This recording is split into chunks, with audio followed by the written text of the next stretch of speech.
Private Ryan coming out in 1998 was a big moment.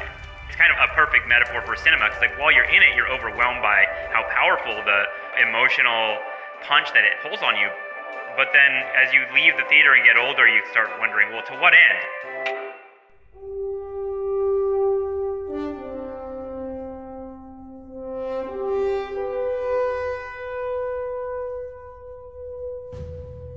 If you examine Schindler's List and Saving Private Ryan, they're really both apologias and justifications, as I see it, for American empire, by sort of taking the two founding moments that have justified American imperialism since 1945, the Holocaust, and then, i.e., the protection of human rights on one hand, and then, the defeat of the Nazis, the defeat of evil on the other. Spielberg always ends up justifying the rightness of American military action and extreme violence. But he has this moral hand-wringing about it. He likes to show how complex it is. Whenever you're here, don't take this off.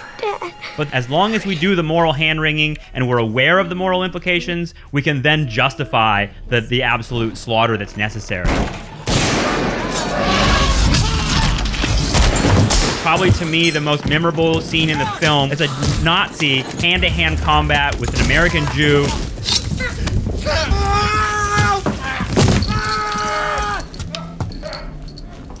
The Nazis pushing that knife into Adam Goldberg's chest. It's horrible. What's up? Listen to me! Listen to me! Stop! No. I remember just being mad at Upham, who is literally waiting outside the door and is too cowardly to go inside and do anything about it. I feel like Spielberg is making you look at that guy and be like, I hate you, you pussy. He emasculates that guy.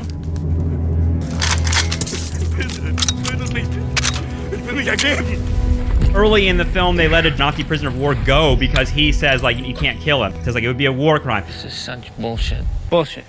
Yeah. Right, this is bullshit. Shooting a prisoner, that'd be okay. Shut your That's mouth. against the goddamn rules. Yeah, well, the goddamn rules just walked off with your new friend. So he argues for letting him go, and that's the guy that kills Tom Hanks at the end.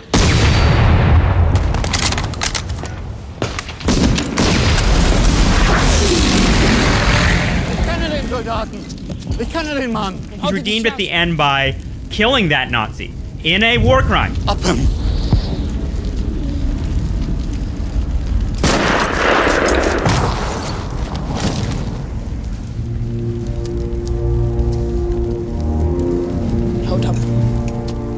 And so Spielberg is literally justifying the war crime by saying, like, you're a pussy. And that demonstrated, like, exactly what Spielberg's politics are. The war crime is totally justified. It's not even looked at. It's this really interesting pre-9/11 moment.